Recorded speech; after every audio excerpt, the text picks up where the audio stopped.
سيدنا وسندنا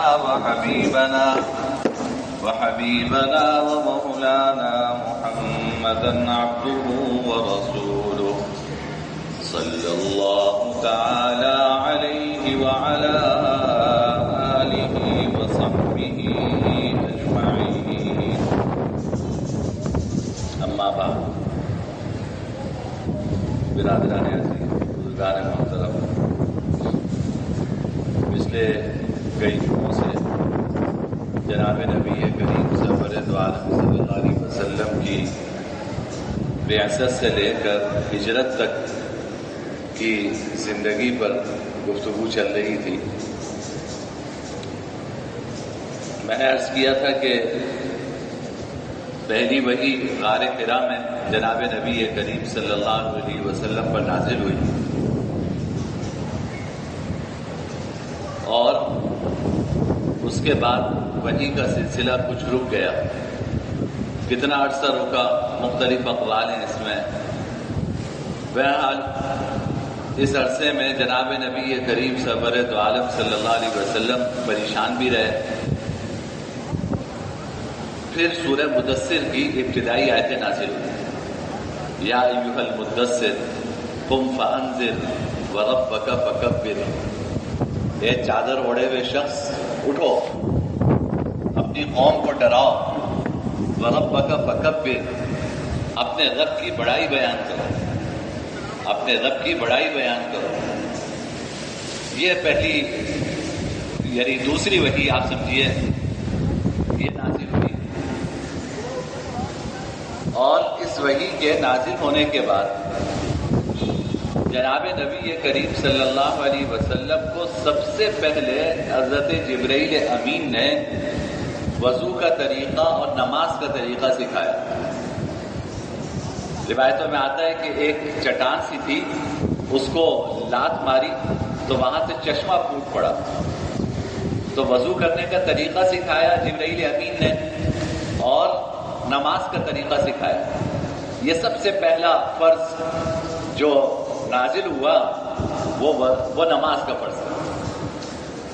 یہاں یہ بات اچھی طرح سمجھ لیں کہ یہ جو 5 نمازیں فرض ہوئی ہیں یہ شروع میں نہیں ہوئی، یہ معراج کے موقع پہ ہوئی ہیں 5 نمازیں فرض. اور معراج کا واقعہ غالباً کوئی نبوت کے 6-7 سال بعد پیش آیا. تو 5 نمازیں تو معراج کے موقع پہ فرض ہوئی. اس سے پہلے بالکل شروع میں 2 نمازیں فرض تھیں. 2 رکعتیں آپ پڑھا کرتے تھے، ایک صبح طلوع شمس کے بعد اور دوسری شام کو عصر کے بعد.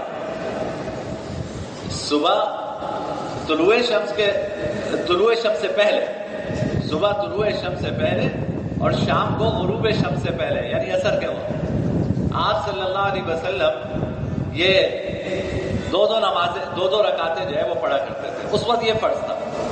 پھر معراج کے موقع پر 5 نمازیں اور ان کی رکعتیں کتنی ہیں تفصیل کے ساتھ ان کی فرضیت نازل ہوئی. تو آپ اس کے مطابق آپ نے عبادت کرنا شروع کر دی.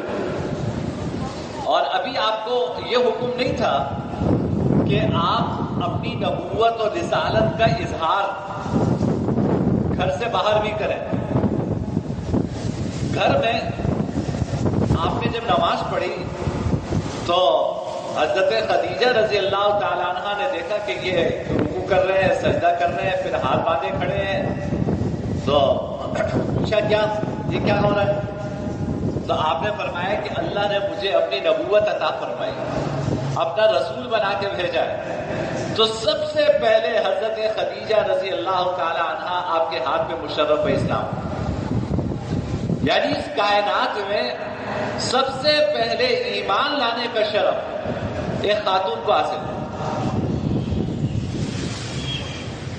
ایک خاتون کو حاصل ہے. خواتین کے لیے فخر کی بہت بڑی بات ہے. وہ ہمیں یہ تانا دے سکتی ہیں کہ دیکھو حضور کے اوپر سب سے پہلے اسلام لانے والی جو شخصیت ہے وہ ایک خاتون کی شخصیت. اما خدیجہ سب سے پہلے اسلام لائے. پھر ایک دن یہ دونوں نماز پڑھ رہے تھے تو حضرت علی رضی اللہ تعالیٰ عنہ اس وقت بعض روایتوں میں 8 سال کے تھے اور بعض میں 10 سال کے تھے. میں نے آپ کو پہلے بھی بتایا تھا کہ حضرت ابو طالب جو حضور کے چچا، انہوں نے حضور کی بھی دادا کی وفات کے بعد پرورش کی اور کفالت کی، لیکن پھر یہ تنگ دست ہو گئے تھے اور ان کی اولاد بھی بہت تھی. تو حضرت عباس رضی اللہ تعالیٰ عنہ نے اپنے چچا سے ان کے صاحبزادے حضرت جعفر کو لے لیا تھا، کہا کہ ان کی پرورش و تربیت یہ میری ذمہ داری ہے. اور جناب نبی کریم صلی اللہ علیہ وسلم نے حضرت علی کرم اللہ وجہہ کو اپنے پاس لے لیا تھا کہ ان کی پرورش اور ان کی کفالت میری ذمہ داری ہے تاکہ چچا کا بوجھ کم ہو. تو حضرت علی رضی اللہ تعالیٰ عنہ شروع سے ہی جناب نبی کریم صلی اللہ علیہ وسلم کی پرورش میں تھے. تو حضرت علی گھر آئے تو دیکھا کہ حضور اور حضرت خدیجہ نماز پڑھ رہے. تو حضرت علی نے پوچھا یہ کیا ہے؟ تو آپ نے فرمایا کہ میں اللہ کا رسول ہوں، اللہ نے مجھے اپنا نبی بنا کر بھیجا ہے، میں تمہیں بھی ایمان کی دعوت دیتا ہوں، تم بھی ایک اللہ کی وحدانیت کی گواہی دو، اور تم بھی لات اور عزا اور یہ جتنے بت ہیں مشرکین کے، تم ان سے برات کا اظہار کرو. حضرت علی نے سنا تو کہنے لگے کہ میں اپنے ابا سے مشورہ کروں گا رات کو، پھر فیصلہ کروں گا. آپ صلی اللہ علیہ وسلم یہ نہیں چاہتے تھے کہ اس موقع پر آپ کے چچا کو یہ معلوم ہو. تو آپ نے حضرت علی سے فرمایا کہ دیکھو تمہیں اسلام قبول کرنا ہے تو مرضی ہے تمہاری، قبول کرو، لیکن اگر قبول نہیں کرنا تو کسی سے ذکر کرنے کی ضرورت نہیں ہے، کسی کو بتانے کی ضرورت نہیں ہے. لیکن رات گزری، اللہ نے حضرت علی کے دل میں ایسا ایمان پیوست فرمایا، صبح ہوتے ہی جناب نبی کریم سرور دو عالم صلی اللہ علیہ وسلم پر ایمان لیا، آپ کے ہاتھ پر اسلام قبول فرمایا. اسی لیے حضرت علی بڑے فخر سے کہتے تھے کہ تم لوگ مجھے الٹی سیدھی باتیں کہتے ہو، میں تو اس وقت اسلام قبول کیا جب میں بالغ بھی نہیں ہوا تھا. میں نے تو اس وقت اسلام قبول کیا جب میں بالغ بھی نہیں ہوا تھا. 8 سال کا یہ 10 سال کا تھا، میں نے اس وقت اسلام قبول کیا. تو بچوں میں، خواتین میں سب سے پہلے حضرت خدیجہ رضی اللہ تعالیٰ عنہ نے اسلام قبول کیا. بچوں میں سب سے پہلے حضرت علی رضی اللہ تعالیٰ عنہ نے اسلام قبول کیا. اور غلاموں میں سب سے پہلے حضرت زید بن حارثہ رضی اللہ تعالیٰ عنہ نے اسلام قبول کیا. یہ تینوں آپ کے گھر کے فرد تھے. حضرت خدیجہ تو آپ کی اہلیہ تھی، حضرت علی جو ہیں وہ آپ کی زیر تربیت اور زیر کفالت تھے، اور حضرت زید بن حارثہ رضی اللہ تعالیٰ عنہ، ان کا قصہ یہ تھا کہ یہ عرب تھے، زمانے جاہلیت میں ان کی والدہ، یہ بچے تھے، چھوٹے تھے، ان کی والدہ انہیں لے کر اپنے میکے جا رہی تھی. تو ڈاکوؤں کے، بدوؤں کے قافلے نے حملہ کیا، قافلہ لوٹ لیا، اور یہ جو زید بن حارثہ چھوٹے تھے انہیں بھی اغوا کر کے لے گئے. اور یہ مختلف ہاتھوں میں بکتے ہوئے مکہ مکرمہ میں ایک بازار لگتا تھا جس کو بازار عکاظ کہتے تھے، یہ وہاں بکنے کے لیے آئے. حضرت خدیجہ رضی اللہ تعالی عنہا، ان کو ایک غلام کی ضرورت تھی. انہوں نے اپنے پھپھی زاد بھائی حکیم بن حزام، جو بعد میں اسلام قبول کیا جنہوں نے، رضی اللہ عنہ، ان سے کہا کہ تم عکاظ کا میلہ لگا ہوا ہے، وہاں سے میرے لیے غلام خرید کے لے آؤ. تو وہ گئے اور ان کو زید بن حارثہ پسند آئے، اور حضرت خدیجہ رضی اللہ تعالی عنہ کے لیے وہ اس بازار سے یہ غلام خرید کے لائے، اور یہ حضرت خدیجہ کے پاس ہی رہتے تھے۔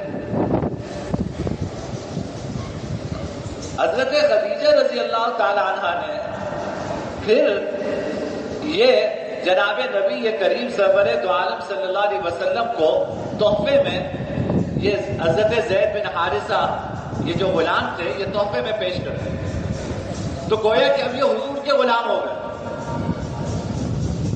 لہذا جب گھر میں ایمان کی دعوت چلی، حضرت خدیجہ اسلام لائی، حضرت علی نے اسلام قبول کیا، تو حضرت زید بن حارثہ رضی اللہ تعالیٰ عنہ وہ بھی پیچھے نہیں رہے اور انہوں نے بھی اسلام قبول کیا۔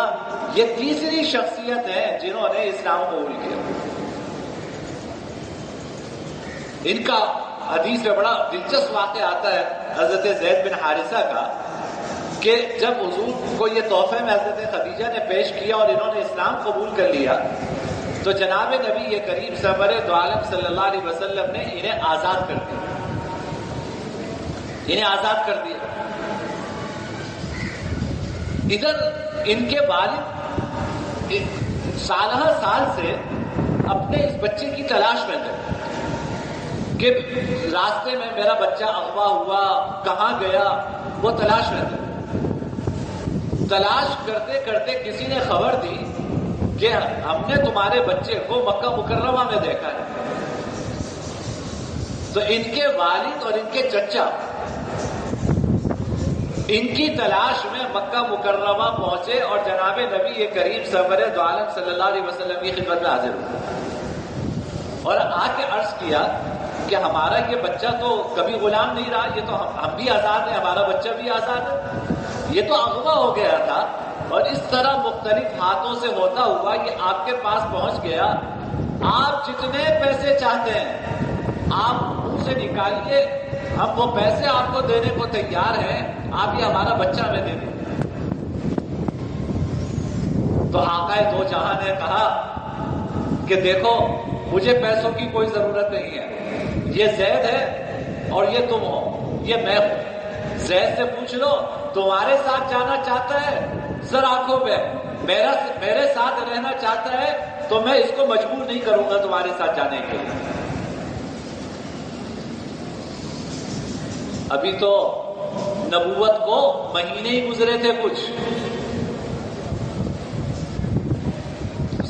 اندازہ لگائیے ایک بچہ جو بچپن میں اغوا ہوا تھا اور مختلف ہاتھوں سے ہوتا ہوا کسی کے پاس پہنچا، اس کو پیشکش کی جا رہی ہے کہ تم اپنے والد اور چچا کے ساتھ جانا چاہتے ہو چلے جاؤ، میرے ساتھ رہنا چاہتے ہو میرے ساتھ رہو۔ تو حضرت زید بن حارثہ نے فرمایا کہ میں آپ کو چھوڑ کے کسی کے ساتھ نہیں جا سکتا، میں آپ کو چھوڑ کے کسی کے ساتھ نہیں جا سکتا۔ ابھی تو زمانہ ہی کتنا ہوا تھا، لیکن ان کی محبت کا عالم دیکھیے، کہا کہ میں آپ کو چھوڑ کے کسی کے ساتھ نہیں جا سکتا۔ تو آپ نے ان کے والد سے کہا کہ دیکھو میں اس بچے کو مجبور نہیں کروں گا، تمہیں جب دل چاہے آ کے مل لو، تمہارا بچہ ہے، مجھے کوئی اعتراض نہیں ہے، جب دل چاہے آ کے ملو، لیکن میں اس کو اس کی مرضی کے خلاف تمہارے ساتھ جانے میں مجبور نہیں کروں۔ اس واقعے کے بعد جہاں حضرت زید بن حارثہ کی یہ فدائیت تھی، وہاں جناب نبی کریم صلی اللہ علیہ وسلم کی یہ محبت تھی کہ آپ نے برسر عام اعلان کر دیا کہ زید جو ہے آج سے میرا منہ بولا بیٹا ہے۔ ان کو یہ شرف حاصل ہوا کہ جناب نبی کریم سرور دو عالم صلی اللہ علیہ وسلم نے انہیں اپنا لے پالک، اپنا متبنہ، اپنا منہ بولا بیٹا بنایا۔ اور عرب میں اب یہ زید بن حارثہ کے نام سے معروف نہیں تھے، اب یہ مشہور ہو گئے تھے زید بن محمد کے نام سے، یہ مشہور ہو گئے تھے زید بن محمد کے نام سے، یعنی لوگ ان کو حضور کا بیٹا، محمد کا بیٹا کہتے تھے۔ اب جب بہت شہرت ہو گئی، کافی عرصے کی بات ہے کہ ان کو محمد کا بیٹا کہا جانے لگا تو اللہ تعالیٰ نے سورہ احزاب کی ابتدائی آیات نازل فرمائی کہ بھائی دیکھو محبت اپنی جگہ، لیکن کسی کا بیٹا کسی اور کا بیٹا نہیں بن سکتا۔ یہ زید حارثہ کے بیٹے ہیں، ان کا نسبی تعلق حارثہ سے ہے۔ اگر محمد صلی اللہ علیہ وسلم نے انہیں اپنا منہ بولا بیٹا بنا لیا تو کوئی بات نہیں، آپ بنا لو، لیکن ان کو اصل والد کے نام سے پکارو، ان کو اپنے اصل والد کے نام سے پکارو۔ چنانچہ جب یہ سورہ احزاب کی ابتدائی آیات نازل ہوئی جس میں یہ کہا گیا کہ جو تمہارے منہ بولے بیٹے ہیں ادعوہم لآبائہم، ان کو اپنے اصل باپ کے نام سے پکارو تاکہ نسب میں کوئی خلط نہ ہو، تاکہ ایسا نہ ہو کہ کسی کا بیٹا آج کسی کا شمار کیے جانے لگے۔ یعنی آپ اس سے اندازہ لگائیے اسلام میں نسب کی حفاظت کی کتنی اہمیت ہے۔ مجھے پتا ہونا چاہیے میرا باپ کون ہے، میری ماں کون ہے، میرا بھائی کون ہے، میرے چچا کون ہے، میرا تایا کون ہے، میرے ماموں کون ہے، مجھے معلوم ہونا چاہیے۔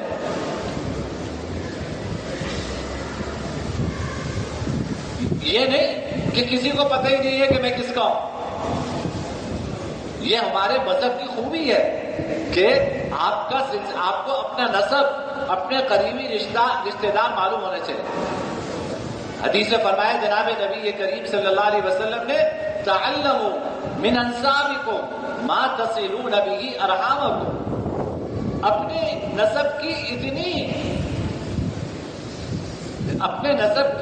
اتنی واقفیت تمہیں ہونی چاہیے کہ تم اپنے رشتہ داروں کے حقوق ادا کر سکو۔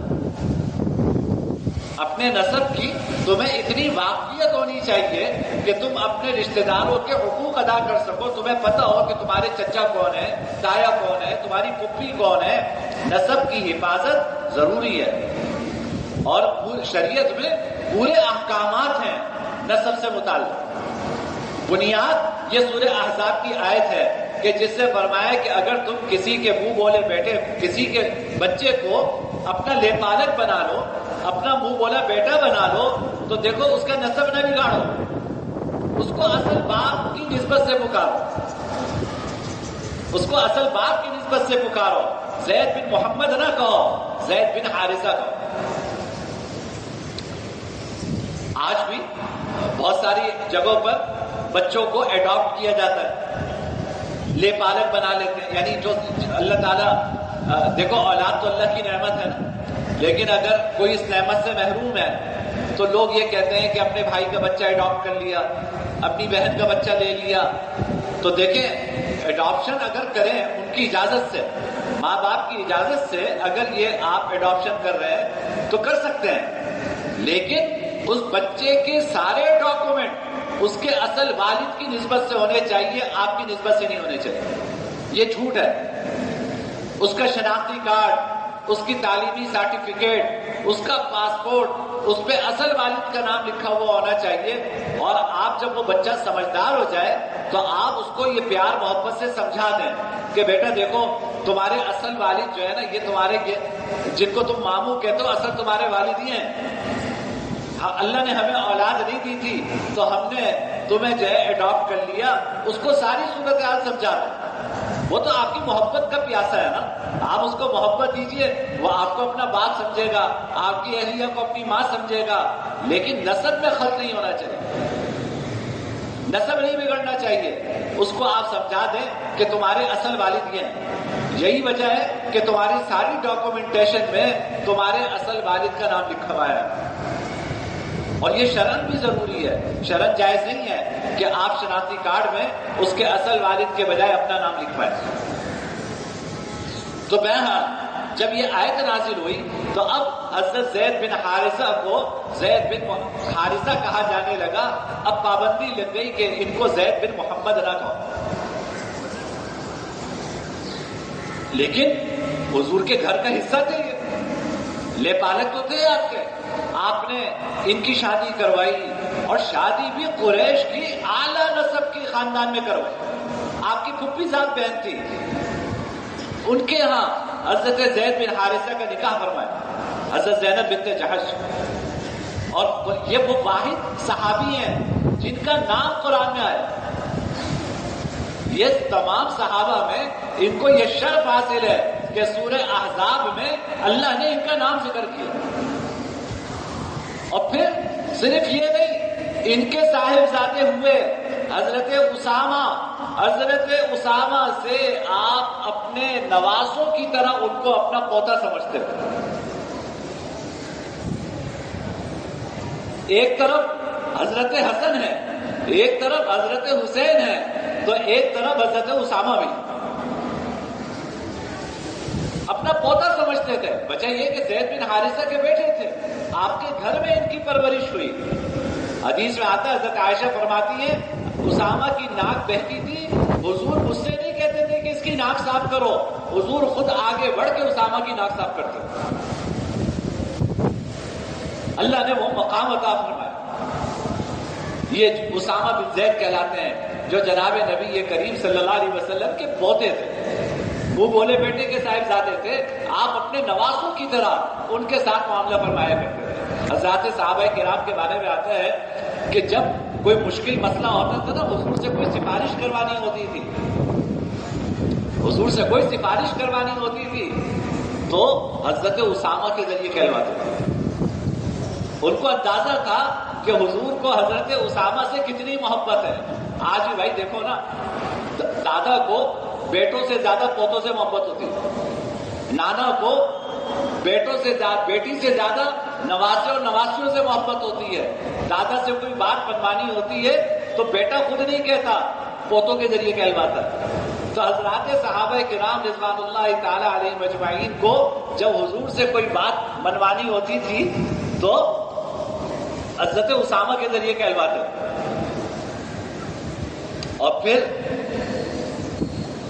وقت کم ہے، باتیں بہت ہیں. جب مکہ فتح ہوا، آپ اندازہ لگائیے، جب مکہ فتح ہوا آپ صلی اللہ علیہ وسلم کو یہ یعنی کائنات میں اس سے بڑی شاید ہی کوئی فتح ہو کہ آپ کو بیت اللہ کی چابی ملی.